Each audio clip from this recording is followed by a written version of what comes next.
میں بھی جاہل ہوں اور میرے آس پاس لوگ بھی جاہل ہیں۔ فرق اتنا ہے کہ میں اپنی جاہلیت کو پہچان گیا ہوں، وہ نہیں پہچانتے۔ ہم سب میں، یہاں تک کہ اچھے مردوں میں بھی، ایک بے قابو جنگلی جانور ہے جو نیند میں دکھتا ہے۔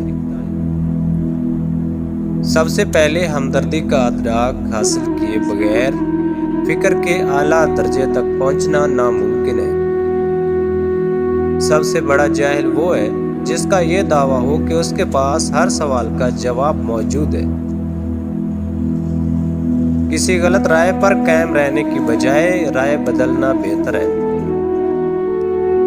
گرنا کوئی ناکامی نہیں ہے۔ ناکامی اس وقت آتی ہے جس جگہ آپ گرتے ہیں وہی پڑے رہتے ہیں۔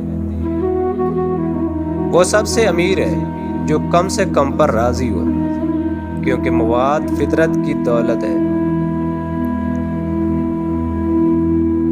ان وفاداروں کے بارے میں مت سوچو جو آپ کے تمام الفاظ اور عمل کی تعریف کرتے ہیں، بلکہ ان لوگوں کی طرف توجہ دیں جنہوں نے حسن سلوک کے ساتھ آپ کے گناہوں کو معاف کر دیا۔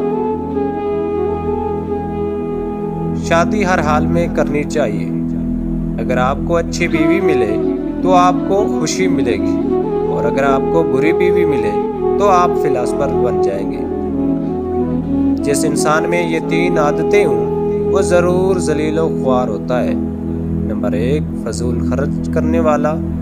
نمبر 2، اللہ کی مخلوق پر غصہ کرنے والا۔ نمبر 3، جھوٹ بولنے والا۔